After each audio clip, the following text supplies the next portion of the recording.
from West Virginia Public Broadcasting. Support for the Legislature Today is provided by the following. West Virginia University, online at wvu.edu. The High Technology Foundation, headquartered at the I-79 Technology Park in Fairmont, online at wvhtf.org. At the Legislature today, there's Senate action on a bill we learned about last night to invest $78 million in broadband development. And the House quietly passes a flurry of bills on the floor today, ranging from early childhood education to rules for barbers and hairstylists. We'll talk with the chair and vice chair of the House committee that oversees barbershops and hair salons, among other things, on the Legislature today.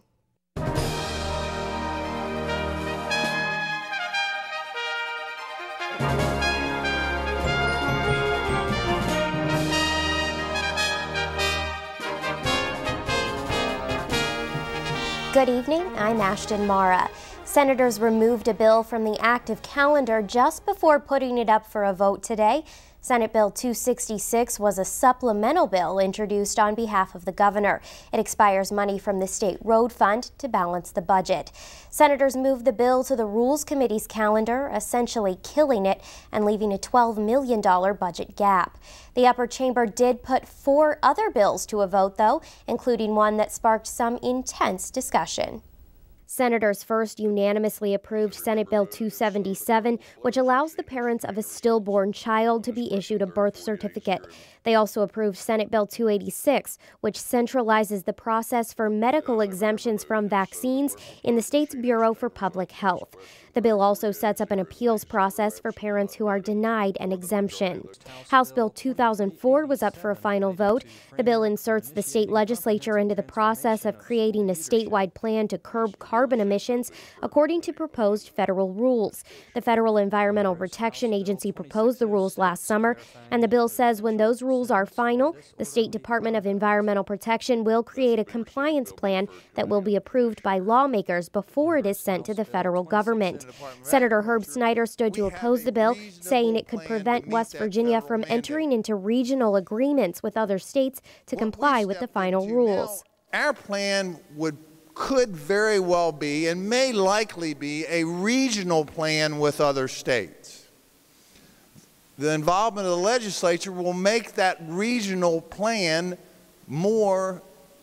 that compromise with other states harder to reach, because you'll have to clear it through the legislature on a very, very technical, complicated plan. But the most important part, and the reason I rise today, is if we slow this process down by legislative approval mandating that they change the plan and come back, what happens? The federal government will impose a federal plan on the state of West Virginia. Now, that's the last thing we want to do. Senate Judiciary Chair Charles Trump says the bill gives the legislature the final approval of the plan, sending a message to the federal government. The bill was approved 24-10, with only Democrats voting against it. It was Senate Bill 421 that raised the most concern for Democratic senators. The legal reform bill would create a cap on the punitive damages a plaintiff can be awarded in a civil lawsuit at 3 times the compensatory damages, or $500,000, whichever is greater. The bill also says if there is a punitive award granted over $500,000, a third of the excess shall go into the state's rainy day fund.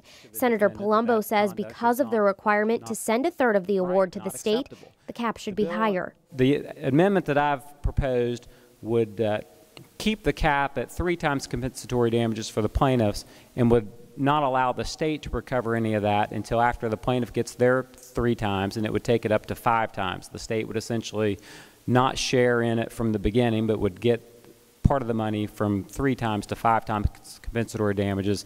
I think this would be a reasonable cap that would send messages to defendants doing, egregious conduct that they shouldn't be, and would also still provide incentives for plaintiffs to pursue those kind of damages in situations where they warrant them. Judiciary Chair Trump explained punitive damages are rarely awarded in West Virginia.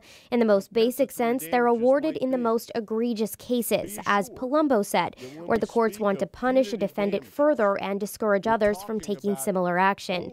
Trump disagreed that the cap should be moved higher because as many as 20 states have similar caps. Palumbo's amendment was denied on a voice vote, so he rose to oppose the bill's passage. The senator from Morgan is right. I mean, there are several states that cap punitive damages at 2 times or 3 times compensatory damages. But the difference between their bills and what we're considering is most of those states don't grab a third of that for the state. What we're doing here is really disincentivizing plaintiffs who are harmed from going after the worst conduct in the state. And we're providing protection from exposure for liability from the drunk drivers, the folks that cause intentional harm. I don't understand why we'd want to disincentivize going after that conduct. I think this bill really does that. Senate Minority Leader Jeff Kessler also opposed the bill, saying it sent the wrong message to West Virginians, a message that lawmakers do not trust their ability to make decisions as a jury during a trial. By passing this bill, you are sending a message that you do not trust the people in Boone County and Logan County and in Braxton County and in Jackson County to sit fairly and hear the evidence that's presented in every individual case and render a verdict that is true and fair. You're saying we do not trust you, ladies and gentlemen of West Virginia. We know better in these halls of the Capitol what's better for you than the people that live down in Putnam County and Taylor County and Wood County and Pleasants County and Ohio County. We know better than you, ladies and gentlemen, what's fair. So, Mr. President, you know, we always say free markets, give everybody an opportunity to have free markets. What we're doing, we are capping and trading the rights of the people of this state. You want to talk about cap and trade, this is a cap and trade bill, ladies and gentlemen. We're capping the exposure to wrongdoers, and we're trading their rights. That we know better than the juries back home how to deal and administer justice in our communities. And for that reason, Mr. President, I urge the rejection of this bill. Trump again disagreed with the assessment that the bill was not allowing jurors to act appropriately. The law has long traditions of statutes, of legislatures by statutes, establishing what the parameters and consequences and range of consequences will be for conduct. It is true that we trust juries to make decisions. But in a criminal case, in a larceny case, we don't allow a jury to return a verdict of death because the law establishes the range of what the consequences are for the conduct. The bill failed on a 16-18 vote, with Republican Senators Daniel Hall and Chris Walters joining the minority to vote against it. Walters voted against the bill, he says, because he did not like that the state would take some of the plaintiff's award. Walters said had Palumbo's amendment been accepted, he would have voted for the bill. Hall voted against the bill for procedural reasons. A member of the prevailing side must move to reconsider the vote. Members of the majority plan to work with Walters on a version of the bill he would vote for and reconsider the bill as soon as tomorrow. Lawmakers are looking for state agency efficiencies at this session. We'll meet the 2 delegates who head up this committee in the House. First, here's a look at some of the bills introduced in the Senate today. Among the bills introduced in the Senate today, Senate Bill 512 to clarify that the hotel occupancy tax is not imposed on complimentary hotel rooms. This is sought by the state's casinos. Senate Bill 513 to establish minimum standards for unconventional well sites. Up for passage in the Senate tomorrow, Senate Bill 42 to allow restaurants, private clubs, and wineries to sell alcoholic beverages at 10 a.m. on Sundays. Senate Bill 294, the governor's bill to eliminate councils, committees, and boards that are unnecessary, inactive, or redundant.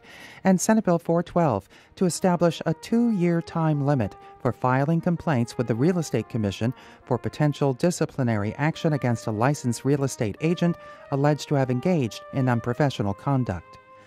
Among the bills on second reading, Senate Bill 316 to define a veteran-owned business and make those businesses exempt from paying the initial startup fees and the first 4 annual report fees to the Secretary of State's office. Senate Bill 384 to permit the sale of wine by a wine specialty shop in a county that has not elected to permit the sale of wine or alcohol beverages. Senate Bill 415 adding 1 judge to certain circuits. These additional judges are allocated based upon the West Virginia Circuit Judge Workload Study conducted by the State Justice Institute of the National Center for State Courts. House Bill 2010 to require Supreme Court justices, circuit court judges, family court judges, and magistrates be elected on a nonpartisan basis. And House Bill 2234 to permit a party in a divorce to resume using the name he or she used prior to marriage without the necessity of filing a separate petition with the court. As we saw just a few minutes ago, the Senate has fought its way through many bills so far this session, and now some of those bills are headed to the House for its consideration. Members of that chamber will hold a public hearing tomorrow on one Senate bill, a bill that would scale back the state's prevailing wage. Here with us to talk about that bill and a few others are the chair and vice chair of the House Government Organization Committee, who's holding the hearing. Delegate Gary Howell is the committee's chairman. He's from Mineral County and was elected in 2010. Delegate Lynn Arvon is the vice chair. She's from Raleigh County and was first elected in 2012. Delegates, thanks for joining us. Thanks for having us. So let's start with that prevailing wage bill, Senate Bill 361. Delegate Howell, that bill is coming to you all with some major changes. It's no longer a repeal. How do you feel about those changes? Well, the main change they've done is calculating it correctly. And if the prevailing wage is calculated correctly, it really doesn't make a difference if it's a repeal. Because then we go out and we look at the true wages in the market. And what has happened over the years is the labor commissioner has calculated them above what the actual wages are. If you went and took an average wage, it wouldn't be anywhere near the prevailing wage. And that's really what it's supposed to be. So Delegate Arvon, have you heard from your fellow committee members, your fellow delegates about this bill? How do they feel about it? How do they see it? Well, you know, at first, I think most of the members of our caucus were for a full repeal of the bill, but once we've heard the Senate changes, I think we're pretty much all on board with those changes.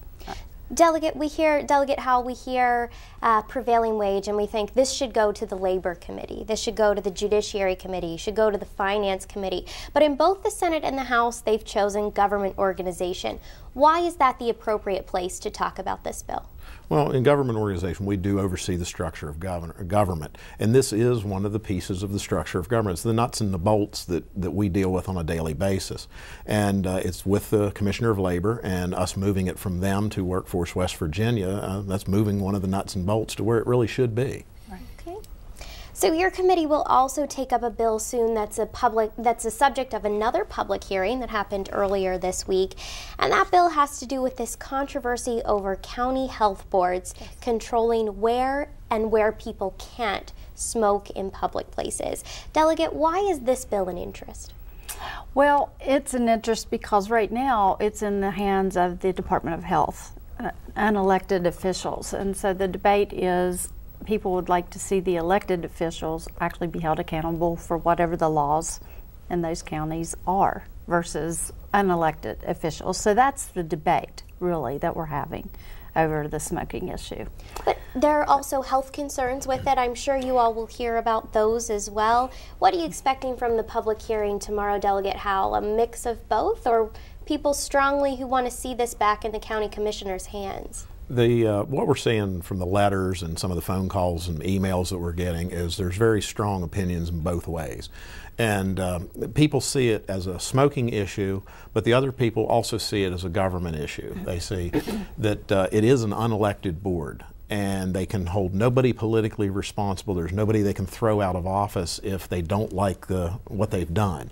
And it's come down to that. Is this what the Founding Fathers intended? Did they want some branch of government to have dictatorial powers, or did they want political oversight to hold somebody accountable? And one of the names of the bill was I believe the Official Accountability Act, or Elected Official Accountability Act. And that's what it's coming down to, is that accountability. the smoking almost becomes a secondary issue, even though it's a very important issue.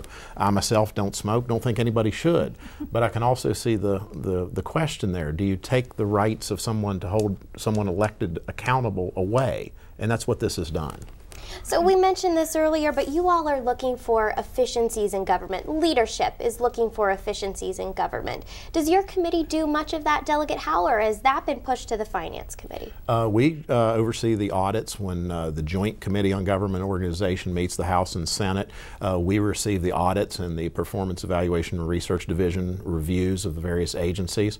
And so we're requesting additional audits. We've passed out 2 bills, one that will audit the Department of Highways to look for efficiencies, and the other one that will audit the entire branch of executive branch of government in a 4-year cycle. One of them has passed out of the House. The other one, I believe, is still in the House Finance Committee. And the auditor's office tells us that if an auditor can't find 3 times their wages in waste, that they're not doing a very good job. But he assures us that they can find that much. So a good idea then? Yes, very good idea. Okay. Well, Delegate Arvin, Delegate Howe, thank you very much for joining us. Thank you for having us. The Senate Transportation and Infrastructure Committee took up a bill today we discussed yesterday on the program with its lead sponsor, Senator Chris Walters. The bill, as the senator describes it, would create a government-owned broadband interstate in West Virginia. Senate Bill 459 calls on the state to invest $78 million in expanding broadband access to West Virginians. The money would pay for the installation of 2,600 miles of broadband fiber across West Virginia, with an emphasis on expanding access in rural areas. The state would own the fiber, but give open access to any private business who may want to build off of the main fibers into smaller communities. Walter says that would help cut down on the private sector's costs and incentivize them to expand. Representatives of both cable internet providers and Frontier told the committee they see the bill as inserting government directly into competition with the private sector. They say their companies have already invested upwards of $1 billion to expand access, and it's working. But Jim Martin, owner of the internet provider CityNet, says the expansion would allow the private sector to partner with the state to provide much-needed access while lowering the cost for providing service to schools, libraries, and other government buildings. He says the state received a Broadband Technology Opportunities Program, or BTOP, grant from the federal government for a similar project, but that project didn't help with access problems. We were all very hopeful that when the BTOP funds were made available, in which the state received $126 million to build a middle mile network, that was going to be a solution for us. At the end of the day, BTOP didn't do anything for broadband in West Virginia. You know, we spent $30 million on routers that nobody's using. We put $60 million in a wireless network that not one packet of data has been sent across, and the balance of $40 million went to Frontier so that they could extend their last mile network into state facilities and continue to keep a grip on top of state government.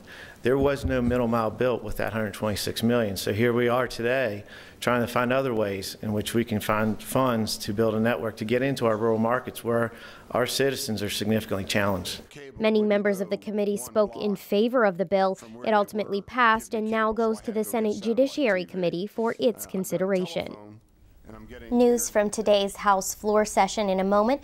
First, here's a look at some of the bills introduced in the House today. Among the bills introduced in the House today, House Bill 2796, to provide that certain state employees may be granted a leave of absence with pay while providing assistance as an essential member of an emergency aid provider during a state of emergency. House Bill 2800, to add law enforcement officers' contact information and names of family members to the list of exemptions under the Freedom of Information Act. House Bill 2803, to permit the retail sale of alcoholic liquors manufactured and sold by licensed distilleries and mini-distilleries on the premises on Sundays, beginning at 10:30 a.m., and allows mini-distilleries to hold a separate license as a private club. House Bill 2806, to create a methamphetamine registry of persons convicted of operating clandestine laboratories. Up for passage in the House tomorrow, House Bill 2098 to authorize healthcare professionals practicing with the Federal Veterans Affairs to practice at state-run veterans facilities without obtaining an authorization from the state. House Bill 2100 to permit hospital patients to designate a lay caregiver to provide aftercare assistance in the patient's residence rather than a licensed medical professional. And House Bill 2535 to require every public middle and high school administrator to provide opportunities to discuss suicide prevention awareness to all middle and high school students. The information must be approved by the State Board of Education. Among the bills on second reading, Senate Bill 255, the governor's bill to eliminate boards, councils, task forces, commissions, and committees that are unnecessary, inactive, or redundant. And House Bill 2702 to redefine the service personnel class titles of early childhood classroom assistant teachers to smooth the transition of former early childhood aides to this new classification of school service personnel. Since it was created by the legislature in 1998, the Children's Health Insurance Program, known as CHIP, has covered thousands of children and teens under the age of 19. It's providing necessary health coverage for many working families in the state. The House considered a Senate bill today that would transfer CHIP's operation from the Department of Health Administration to the Department of Health and Human Resources. But that was just one of the many bills up for passage today. Liz McCormick reports. Delegate Don Perdue wasn't too happy with this switch. CHIP is the one agency in healthcare in the state of West Virginia that has performed magnificently, even through some really tough times.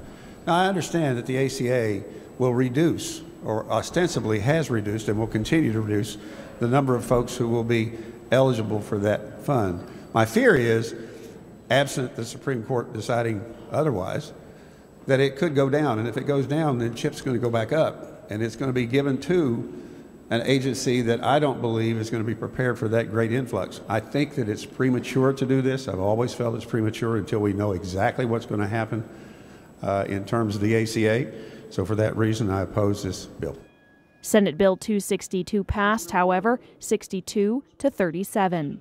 House Bill 2391 was up next. This bill is to reduce the amount of days students in early childhood education programs are required to attend per week. This bill would impose a minimum of 4 days per week instead of 5. Delegate Amanda Pasden, the House Education Chair, further explained the bill. As a bit of a background for this bill, in Senate Bill 359, which we passed in the 2013 session, we mandated 5 half-day programs for pre-K.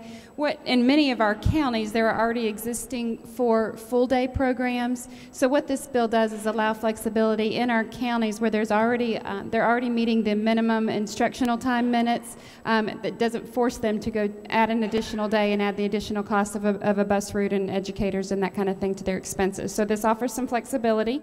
House Bill 2391 passed 99 to 0. The West Virginia State Police will celebrate its 100th anniversary in 2019, so delegates unanimously passed House Bill 2523, which creates a special revenue account to pay for the commemoration. Delegate Bob Ashley says the fund would be made up from merchandise sales, appropriations, and donations. The superintendent would be authorized to spend funds to offset costs for the 100th anniversary, including the purchasing of commemorative merchandise and items or other activities. The fund would expire December the 31st, 2019, and any remaining funds would be transferred to the Academy Training Professional Development Fund. Delegate Pasden stood again to explain another bill up for passage, House Bill 2557, creating a task force on prevention of sexual abuse of children, also known as Aaron Marin's Law. This bill establishes the Task Force on Prevention of Sexual Abuse of Children. The task force is intended to share ideas, gather information, communicate best practices in child welfare and advocacy fields, and ultimately to make recommendations to the legislature and governor regarding state policy for decreasing the incidence of child sexual abuse. The membership includes representatives from the education, child advocacy, child protection, law enforcement, and legislative sectors, as well as citizen members. Mr. Speaker, I urge passage of the bill. House Bill 2527 passed 99 to 0. Last on the third reading agenda was House Bill 2777, a bill to update the licensing of barbers, cosmetologists, and hairstylists, as well as revising the membership requirements of the Board of Barbers and Cosmetologists. Delegate Gary Howell, the House Government Organization Chair, further explained the bill. The bill changes the requirements for memberships on the board to add citizen members representing the general public to improve public safety. The bill maintains licensure requirements for estheticians, barber, cosmetologist, hairstyle, and nail technician, and creates certifications for several crossover practices. The bill also exempts shampoo assistants and hair braiders from licensing. The bill modifies the authority of the board to mandate specific curriculum and hours of study per class, but retains the authority to recommend topics of study. House Bill 2777 passed 99-0. For West Virginia Public Broadcasting, I'm Liz McCormick in the House. This has been the Legislature Today. We welcome your feedback. You can email us at feedback@wvpublic.org. I'm Ashton Mara. Thanks for joining us. Good night.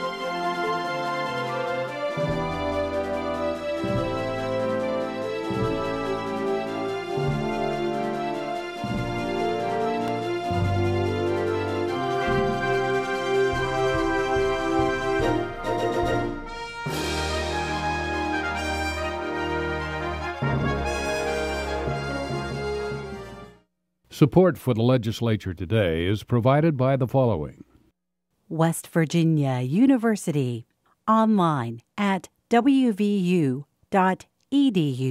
The High Technology Foundation, headquartered at the I-79 Technology Park in Fairmont, online at wvhtf.org.